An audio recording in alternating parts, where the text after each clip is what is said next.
우리에게 주시는 하나님의 말씀은 구약 성경 시편 28편 1절에서 9절의 말씀입니다. 여호와여, 내가 주께 부르짖으오니 나의 반석이여, 내게 귀를 막지 마소서. 주께서 내게 잠잠하시면 내가 무덤에 내려가는 자와 같을까 하나이다.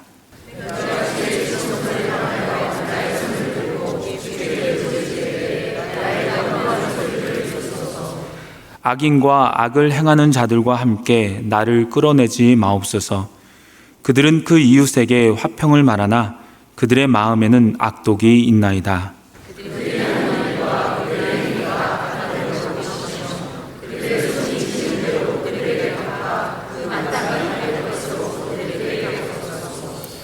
그들은 여호와께서 행하신 일과 손으로 지으신 것을 생각하지 아니하므로 여호와께서 그들을 파괴하고 건설하지 아니하시리로다.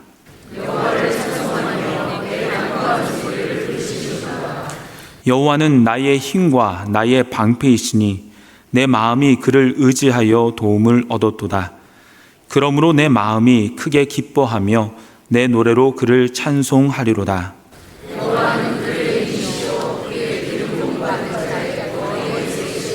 다 같이 읽겠습니다. 주의 구원을, 주의 산업에 복을 주시고 또 그들의 목자가 되시어 영원토록 그들을 인도하소서. 아멘.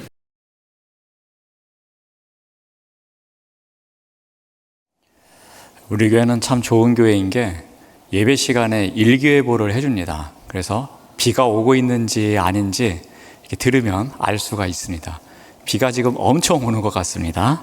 그럼에도 불구하고 또 예배의 자리를 찾으신 우리 모두 또 주님의 이름으로 환영하고 축복합니다. 오늘 시편 강의 이제 30번째인데요. 제가 보니까 한 시편 30편 정도까지 하면 이제 좀 지루해하지 않을까 생각이 듭니다. 그래서 한 30편까지 가고요. 그리고 그 다음에 바울 서신 중에서 무엇을 할지 정하진 않았는데 바울 서신 중에서 서신 한 편을 살펴보도록 하겠습니다.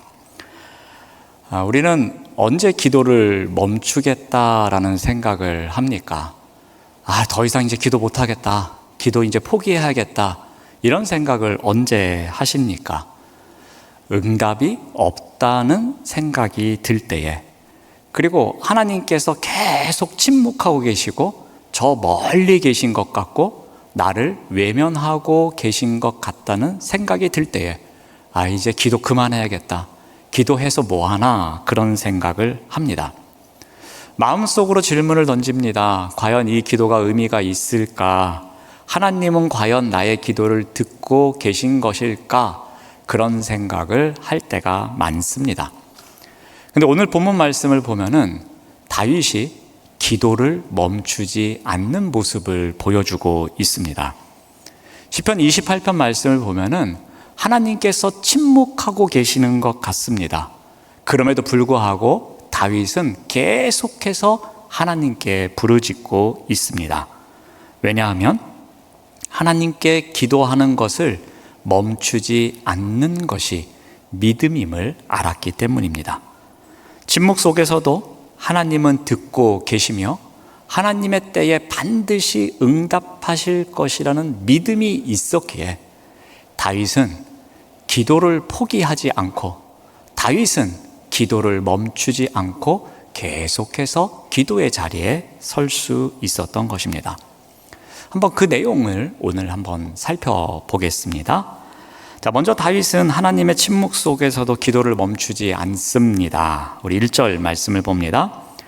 여호와여, 내가 주께 부르짖으오니 나의 반석이여, 내게 귀를 막지 마소서. 주께서 내게 잠잠하시면 내가 무덤에 내려가는 자와 같을까 하나이다 라고 기도합니다. 여러분, 다윗이 두려워했던 것 중에 하나가 무엇이 있을까요? 그것은 바로 하나님의 침묵이었습니다. 하나님께서 나와 관계가 단절되어서 하나님께서 아무 말씀도 하지 않고 침묵하신다면 이거는 정말 큰일 날 일이다. 그런 두려움이 있었을 것입니다. 혹시 나도 사울왕을 버린 것처럼 나 또한 버리지 않으실까? 그래서 하나님께서 나를 외면하지 않으실까? 이런 두려움이 다윗에게는 가장 큰 염려였을 것입니다. 자, 그런데 다윗은 모든 것을 다 잃어버릴지라도 하나님께서 함께 해주신다면 나에게는 아직 소망이 있다는 믿음이 있었습니다.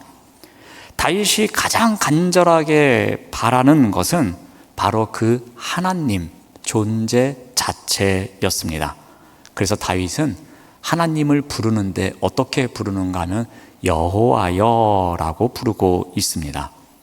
여호와는 언약의 관계를 강조하는 호칭으로 보시면 됩니다. 이스라엘 백성과 시내산에서 맺으신 언약, 그때의 여호와, 그것이 하나님의 이름이었습니다. 또한 다윗 자신을 왕으로 세우시고 그리고 자신의 후손에게 영원한 왕위를 물려주겠노라고 약속하신 그 언약의 하나님, 그분의 이름이 바로 여호와입니다. 그러니까 기도할 때 다윗이 여호와여라고 부른다는 것은 약속의 하나님, 그 언약의 하나님을 강조하고 있는 것입니다. 언약의 주체이신 그 하나님의 이름을 부르며 하나님께 간절하게 도움을 호소하고 있었던 것입니다. 그러면서 다윗은 또 이런 표현을 씁니다. 귀를 막지 말아주세요 라고 기도하고 있습니다. 하나님께 부르짖는데 하나님께서 귀를 막고 있다면 자신의 부르짖음이 아무 소용이 없지 않습니까? 그래서 귀를 막지 말아주시기를 간절히 기도하고 있습니다.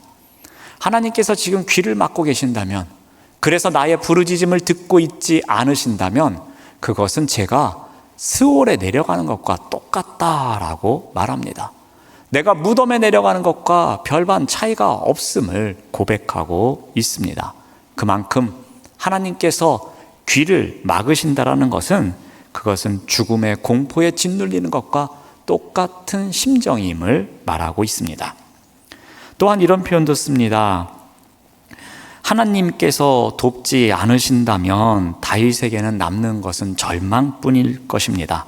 그래서 다윗은 평생 하나님만을 의지하며 살아갑니다. 하나님이 나의 전부임을 고백합니다. 하나님만이 나의 유일한 소망임을 고백합니다. 그래서 다윗은 어떻게 고백합니까? 이 참담한 상황 가운데서도 하나님을 향해서 나의 반석이여 라고 부르고 있습니다. 반석이 되시는 그 하나님, 그 하나님께서 나를 건져 올려 주실 것이며 견고하게 나를 보호해 주실 것이며 나의 완전한 피난처가 되실 것을 고백하고 있습니다. 즉 다윗은 자신의 처참한 상황만, 지금 처해 있는 어려운 상황만 바라보는 것이 아니라 하나님, 그 하나님께서 나의 반석이 되실 것을, 그래서 나의 보호자가 되실 것을 간절히 바라보고 있습니다. 또한 2절에서는 이렇게 기도합니다. 우리 2절 말씀을 봅니다. 내가 주의 지성소를 향하여 나의 손을 들고 주께 부르짖을 때에 나의 간구하는 소리를 들으소서라고 기도합니다. 다윗의 기도는 더욱 간절해지고 있습니다. 이제는 부르짖는 소리뿐만이 아니라 행위까지도 나타내고 있습니다. 자신이 손을 들고 기도하고 있습니다. 그것도 주의 지성소를 향하여 손을 들고 기도하고 있습니다. 지성소는 하나님께서 임재하시는 곳입니다. 그 상징성이 있는 곳입니다. 그러니 지금 자신의 상황이 힘들기에 언제나 그 하나님을 향하는 간절한 마음으로 지성소를 향하여 손을 들고 기도하고 있습니다. 자, 다윗은 지금 하나님께서 침묵하고 있는 것처럼 느끼고 있습니다. 그래서 부르짖으니 귀를 막지 마십시오. 나의 반석이 되십시오. 약속의 하나님이신 여호와를 부르고 있습니다. 그는 지금 하나님께서 침묵하시는 것 같은 상황에서도 결코 기도를 포기하지 않습니다. 여러분, 진짜 믿음은 하나님의 응답 여부와 상관없이 포기하지 않고 계속해서 기도하는 것을 말합니다. 하나님의 침묵을 부재로 오해하지 않고 기다림으로 해석하는 가운데에 기도를 포기하지 않고 기도의 자리에 나아가는 것, 이것이 진짜 믿음입니다. 다윗은 이러한 믿음이 있었기에 기도를 포기하지 않고 여호와를 부르며 나의 반석이 되어달라고 기도하고 있습니다. 자, 두 번째로도 다윗의 기도를 보면은 악한 자와의 구별을 위해서도 기도하고 있습니다. 자, 다윗은 겉으로는 평화를 말하지만 속으로는 악을 품은 자들에 대한 이야기를 합니다. 3절 말씀을 봅니다. 악인과 악을 행하는 자들과 함께 나를 끌어내지 마옵소서. 그들은 그 이웃에게 화평을 말하나 그들의 마음에는 악독이 있나이다 라고 합니다. 그들의 말은 온유하고 친절한 척하는 것처럼 보입니다. 하지만 실제로는 어떠합니까? 해를 끼치려는 의도가 있는 사람들입니다. 그래서 공동체를 분열시키고 관계를 파괴하고 하나님 앞에서 정직하지 못한 사람들이 있었던 것 같습니다. 그들을 악인 또는 악을 행하는 자들이라고 합니다. 그런데 다윗은 기도합니다. 그들과 나를 구별해 달라는 것입니다. 그래서 사용한 단어가 끌어내다라는 단어입니다. 심판의 자리로 함께 끌어내지 말라는 부탁입니다. 저 악인들과 함께 내가 심판받는 자리에 서지 않도록 그 자리로 끌고 가지 마십시오라는 기도를 드리고 있습니다. 즉 악한 자들과 섞이지 않기를 기도하고 있습니다. 이것을 통해서도 다윗의 기도가 그만큼 순결성을 갖고 있음을 보게 됩니다. 하나님을 신뢰하지 않는 자들과 하나님을 신뢰하고 있는 자신이 섞이지 않기를 기도하고 있습니다. 자, 그러면서 어떻게 기도하는가 하면요, 4절 말씀을 봅니다. 그들이 하는 일과 그들의 행위가 악한 대로 갚으시며 그들의 손이 지은 대로 그들에게 갚아 그 마땅히 받을 것으로 그들에게 갚으소서라고 기도합니다. 이 기도문을 우리가 표면적으로 보면은 다윗이 마치 저주의 기도를 하는 것 같습니다. 보복의 기도를 하는 것 같습니다. 내가 누군가에게 이렇게 당했으니 좀 이렇게 좀 갚아주십시오라고 기도하는 것 같습니다. 매우 강렬한 언어가 가득 차 있습니다. 하지만 다윗은 자신의 손으로 원수를 갚겠다고 기도하는 것은 아닙니다. 온전히 하나님께 그 판단을 맡기고 있습니다. 그래서 그들의 행위대로 갚으소서라고 기도하고 있습니다. 그들의 행위를 누가 정확하게 알고 있습니까? 하나님께서도 정확하게 알고 계십니다. 피해자인 다윗도 알고 있지만 그보다 더 정확하게 알고 계신 분이 하나님이십니다. 그러므로 하나님께 기도합니다. 하나님, 그들의 행위대로 갚아주십시오. 하나님은 공의로우신 분 아니십니까? 하나님은 그 모든 것을 알고 계시지 않습니까? 그러니 하나님께서 다 알고 계시니 그대로 갚아주십시오라고 기도하고 있는 것입니다. 또한 이런 표현도 씁니다. 마땅히 받을 것으로 갚으소서라고 기도하고 있습니다. 하나님의 심판은 과하지도 모자라지도 않는 분이라는 거죠. 정확한 분이라는 거죠. 정의로우신 분이시기 때문에 공의의 재판을 하실 분이라는 확신이 있었던 것입니다. 그러므로 그 마땅히 받을 것으로 더하지도 말고 빼지도 말고 그대로만 갚아주십시오라고 기도하고 있습니다. 정확하고 공정한 대로 이루어질 것을 믿고 고백하는 기도입니다. 자, 다윗은 두 번째로 어떠한 기도를 합니까? 악인들이 판을 치는 상황입니다. 그런데 그때에 다윗은 기도를 포기하지 않습니다. 야, 이렇게 악인들이 많은데, 악인들이 이렇게 괴롭히고 있는데 내가 기도해도 소용이 없구나, 이런 마음으로 기도를 포기하지 않습니다. 여러분, 진짜 믿음은 어떠한 것이겠습니까? 상황이 내가 원하는 대로 흘러가지 않을지라도 그럼에도 불구하고 계속 기도하는 것, 이것이 진짜 믿음입니다. 내가 원하는 대로 되면 기도 열심히 하고, 내가 원하는 대로 되지 않으면 이게 뭐야, 나 기도 못하겠다, 이것은 진짜 믿음이 아니라는 겁니다. 그 상황이 어떠하든지 간에 악인이 잘 되는 것처럼 보일지라도 그럼에도 불구하고 포기하지 않고 계속 기도하는 것, 이것이 진짜 믿음이라고 가르쳐 줍니다. 다음으로 또 다윗의 기도를 보면은 이제는 기도가 간구를 넘어서 찬양의 자리로 나아갑니다. 6절 말씀을 봅니다. 여호와를 찬송하며 내 간구하는 소리를 들으심이로다 라고 합니다. 간구하던 다윗이 이제 갑자기 하나님을 찬양하고 있습니다. 다윗이 어떻게 이와 같이 찬양의 자리로 나아갈 수 있었겠습니까? 여호와를 찬송하며, 이 표현과 내 간구하는 소리를 들으심이로다 라는 표현 사이에 우리 한글 성경에서는 어떠한 단어가 없습니다. 자, 그런데 원어 성경에서는 이유를 뜻하는 접속사가 있습니다. 그러니까 이 접속사를 염두에 두고 번역하면 이와 같습니다.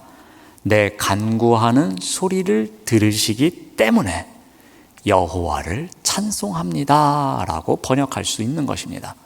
그러니까 지금 다윗이 여호와를 찬송할 수 있는 비결이 어디에 있습니까? 여호와께서 나의 기도를 들으실 것이라는 믿음이 있기 때문에, 그래서 여호와를 찬송할 수 있는 것입니다. 다윗은 2절에서 나의 간구하는 소리를 들으소서라는 표현을 사용했습니다. 근데 지금 6절에 와서는 어떻게 합니까? 내 간구하는 소리를 들으심이로다라는 표현으로 바꿉니다. 시제가 완료 시제로 바뀐 것을 말합니다. 이것은 무엇을 의미합니까? 응답의 확신입니다.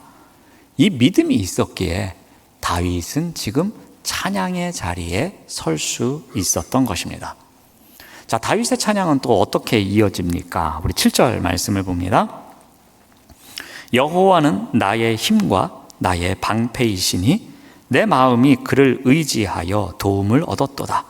그러므로 내 마음이 크게 기뻐하며 내 노래로 그를 찬송하리로다 라고 합니다. 지난 시간에 한번 다루었던 내용입니다. 다윗이 지금 어떻게 하나님을 고백하고 있습니까? 1인칭으로 고백하고 있습니다. 나의 하나님으로 고백하고 있습니다. 특히 세 가지 표현이 나오는데요. 먼저 하나님은 나의 힘이라고 고백하고 있습니다. 여기서 말하는 힘은 마치 슈퍼맨이 되는 그런 힘을 주시는 것이 아닙니다. 외적인 힘을 갖추도록 어떤 조건을 마련해 주는 것이 아닙니다. 여기서 주시는 힘은 내적인 힘을 말합니다. 그러니까 마음의 중심에서 솟아나는 내면의 에너지를 의미하고 있습니다. 여러분, 다윗은 수없이 전쟁과 쫓김의 삶을 살았습니다. 그러니 그 삶의 현장이, 삶의 자리가 얼마나 긴장과 그리고 어려움의 연속이었겠습니까? 그러한 다윗에게 하나님께서 힘을 주셨다고 합니다. 그 힘을 얻어서 다윗이 갑자기 수백 명, 수천 명을 물리칠 수 있는 그런 힘을 얻었다는 것입니까? 그렇지 않습니다. 그 어려움 가운데서도 자신의 아픔을 이겨낼 수 있는 내면의 에너지를 하나님께서 주셨다는 겁니다. 그래서 그 순간순간을 이겨낼 수 있었음을 고백하고 있습니다. 얼마나 크고 작은 어려움이 그의 인생길에서 연속선상에 나타납니까? 그런데 그것을 다 이길 수 있었던 것은 하나님께서 힘을 주셨기에 가능했다는 것입니다. 그래서 여호와는 나의 힘이라고 고백합니다. 다른 사람이 누렸던 내면의 에너지를 들은 이야기가 아닌 자신이 직접 체험한 이야기, 그 나에게 마음속 깊은 곳에서 솟아나는 진정한 힘을 주셨던 그 하나님에 대한 진정한 고백이 담겨져 있는 것입니다. 또한 여호와를 어떻게 고백하고 있습니까? 나의 방패라고 고백합니다. 너의 방패가 아닌 나의 방패입니다. 방패는 실제적으로 어떤 의미를 갖고 있습니까? 어떤 역할을 합니까? 보호하는 역할을 하지 않습니까? 그러므로 여호와는 나의 보호자라는 의미가 담겨 있습니다. 다윗은 인생길에서 만났던 많은 환난, 그 핍박, 어려움 속에서 언제나 하나님은 나에게 방패가 되어 주셨다는 겁니다. 나를 에워싸 주셔서 적들의 공격을 막아주시는 보호자 역할을 해주셨음을 고백하고 있습니다. 또한 다윗은 내 노래라고 이야기를 합니다. 내가 크게 기뻐하며 내 노래로 여호와를 찬송하겠다고 말합니다. 이것은 음악 레슨을 받아서 아주 유창하게 노래를 부르겠다는 그런 표현이 아닙니다. 내가 직접 경험한 그 하나님을 내가 온 마음을 다해서 내가 할 수 있는 최선을 다해서 그 하나님의 이름을 찬송하겠다는 겁니다. 그런데 무엇으로요? 내 노래로, 내가 고백하는 표현으로, 내 마음속에서 나오는 감격으로 하나님만을 찬송하는 삶을 살아가겠노라고 고백하고 있습니다. 그는 감사와 감격이 있었던 것입니다. 그것을 찬양으로 고백하겠노라고 말합니다. 자, 다윗은 어떠한 상황입니까? 지금 기도를 포기할 수밖에 없는 상황입니다. 아무리 기도를 해도 응답이 없는 것 같은 상황입니다. 그럼에도 불구하고 다윗은 어떻게 합니까? 기도를 포기하지 않습니다. 그 기도를 이제는 어떻게 표현합니까? 찬송으로 표현하고 있습니다. 찬양으로 하나님의 이름을 부르며 그 감사와 감격, 나와 함께 하셨던 그 하나님, 나의 하나님을 찬양으로 고백하는 자리까지 나아갑니다. 기도를 포기하지 않는 다윗의 그 무릎 꿇는 삶, 이것이 진짜 믿음의 모습인 것입니다. 자, 마지막으로 다윗의 기도는 어떠합니까? 이제는 공동체를 위한 중보 기도의 자리로 나아갑니다. 여러분, 믿음은 자기를 위한 기도의 자리에만 머무는 것이 아닙니다. 여기서 더 나아가서 이웃과 교회와 나라를 위해서 기도하는 데까지 나아가는 것, 이것이 어떤 면에서는 진짜 믿음입니다. 다윗은 자신의 개인적인 신앙 체험과 감사를 자기 것만으로 제한하지 않습니다. 자기가 속한 언약 공동체에서 함께 누리고자 합니다. 그래서 다윗은 오늘 본문의 마지막 부분에서 왕과 모든 백성들을 위해서 기도하는 중보 기도의 자리로 나아갑니다. 우리 8절 말씀을 봅니다. 여호와는 그들의 힘이시요 그의 기름 부음 받은 자의 구원의 요새시로다 라고 합니다. 여기서 갑자기 지금 여호와를 힘이라고 고백을 하는데 조금 전에는 나의 힘이라고 고백했습니다. 그런데 8절에 와서는 어떻게 바뀌고 있습니까? 그들의 힘이라고 지금 변화가 일어나고 있습니다. 다윗은 여호와는 나의 힘이라고 고백했지만 이제 그들의 힘이라고 고백하면서 하나님을 자신의 하나님만이 아닌 공동체의 하나님이심을 선포하고 있습니다. 이스라엘 백성들 전체의 힘이 되시는 분이 하나님이심을 고백하고 있습니다. 여기서 그들은 하나님의 백성, 이스라엘 공동체를 의미하는 것입니다. 즉 개인적인 삶뿐만 아니라 공동체 전체의 힘과 보호자가 되어 달라는 그들을 위한 중보 기도를 하고 있습니다. 또 9절 말씀을 봅니다. 주의 백성을 구원하시며 주의 산업에 복을 주시고 또 그들의 목자가 되시어 영원토록 그들을 인도하소서라고 합니다. 여기도 지금 자신 혼자만을 위한 기도가 아닙니다. 나를 구원해 주시고 나의 산업에 복을 주시고 나의 목자가 되어 주셔서 나를 영원히 인도해 주십시오라고 기도하지 않습니다. 이제 그 단계를 뛰어넘어서 그들을 구원해 주시고 그들의 산업에 복을 주시고 그들의 목자가 되어 주셔서 그들을 영원히 이끌어 주십시오 하면서 중보 기도를 하고 있습니다. 주의 백성이라는 표현은 어떠한 의미가 담겨져 있겠습니까? 하나님과의 언약의 백성 관계라는 것입니다. 하나님과 아무 관계가 없는 백성들이 아니라 하나님께서 선택해 주시고 하나님께서 은혜를 베풀어 주시고 하나님께서 긍휼히 베풀어 주시는, 긍휼히 여겨 주시는 그 백성들을 지칭하고 있습니다. 그러니 그 백성들을 구원해 주십시오. 그 백성들의 어려움에서 건져 주십시오. 그 구속의 은혜를 계속해서 베풀어 주십시오라고 고백하고 있습니다.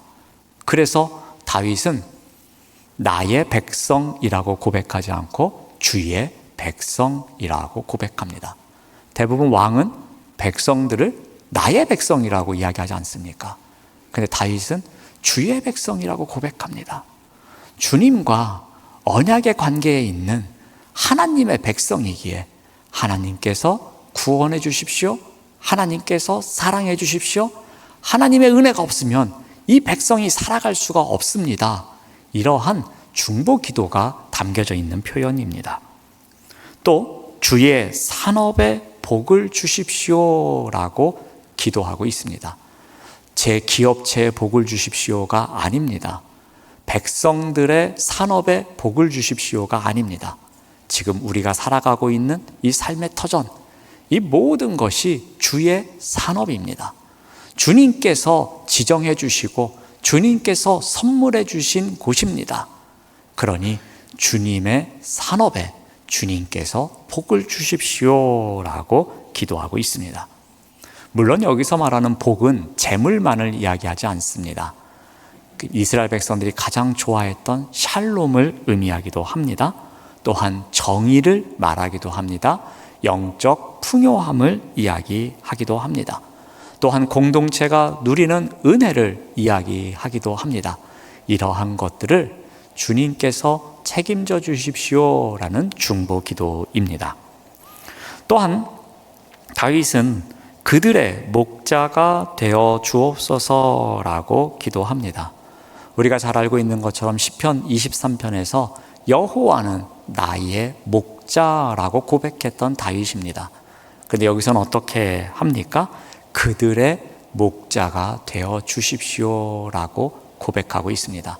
나의 목자가 되어 주셔서 나로 하여금 부족함이 없도록 이끄셨던 그 하나님, 그 하나님에 대한 믿음이 있습니다. 그래서 그 믿음으로 역시 그들의 목자가 되어 주기를 기도하고 있습니다. 다윗은 기도를 포기하지 않습니다. 그런데 한 걸음 더 나아가서 어떻게 기도하고 있습니까? 나만을 위한 기도가 아닌 이웃과 공동체를 위한 기도를 하고 있습니다. 즉 중보 기도 또한 포기하지 않는 다윗의 진짜 믿음을 우리가 보게 됩니다. 자, 오늘 말씀을 통해서 우리가 한 4가지 기도를 살펴보았습니다. 다윗은 하나님의 침묵을 경험하고 있었습니다. 마치 하나님이 귀를 막고 있는 것 같은 상황이었습니다. 그럼에도 불구하고 그는 기도를 포기하지 않습니다. 더욱 간절하게 기도하고 있습니다. 두 번째로 다윗은 악한 자와 구별되기를 위해서 기도하고 있습니다. 이러한 기도는 어떻게 나왔겠습니까? 공의로우신 하나님, 재판장이신 하나님, 정의로우신 하나님에 대한 신뢰가 있었기에 나오는 기도였습니다. 눈앞에 보이는 악인들마다 계속 잘 되고 있는 모습을 보면서 우리는 어떠한 생각을 하겠습니까? 야, 이거 기도해봤자 전혀 필요 없구나. 이거 뭐 괜히 기도해봤자 악인들만 더 잘 되는구나. 이런 생각을 하는 것이 아니라 그럼에도 불구하고 기도를 포기하지 않고 기도하는 진짜 믿음의 모습을 보게 됩니다. 또한 다윗은 하나님이 정하신 때에 그 기도에 대한 응답해 주실 것이라는 믿음이 있었습니다.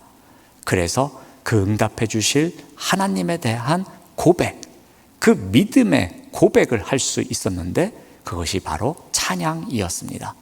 찬양으로 그 하나님에 대한 은혜를 고백하고 있었습니다. 또한 다윗은 자신을 위해서뿐만이 아니라 공동체를 위한, 공동체의 구성원들을 위한 중보 기도의 자리에도 나아갑니다. 하나님의 돌보심이 필요한 사람들을 위해서 포기하지 않고 계속해서 기도하는 자리에 있는 진짜 믿음의 모습을 보여줍니다. 기도의 능력이라는 찬양이 있습니다. 이 찬양에 후렴구에 이런 가사가 있습니다. 기도를 멈추지 않으리, 기도를 통해 역사하시니, 신실하신 하나님 반드시 응답하시니, 믿음의 기도 멈추지 않으리라는 우리 가사가 있습니다. 제가 보기에는 가사를 정말 잘 쓴 것 같습니다. 아마도 이 배경이 오늘 본문 말씀이 되지 않았나 생각해 봅니다. 여러분, 기도를 포기하지 않는 것이 믿음입니다. 기도를 포기하지 않는다는 것, 이것은 무엇을 의미합니까? 여전히 하나님을 신뢰한다는 뜻입니다. 그러므로 기도를 포기하지 않는 것, 이것이 진짜 믿음입니다. 이와 같은 진짜 믿음을 갖고 살아내시는 우리 모두가 되시기를 바랍니다. 기도하겠습니다. 하나님 감사합니다. 기도를 들으시고 역사하시는 신실하신 하나님을 바라보며 어떤 상황 속에서도 기도를 멈추지 않는 믿음을 갖고 살아내도록 인도하여 주시옵소서.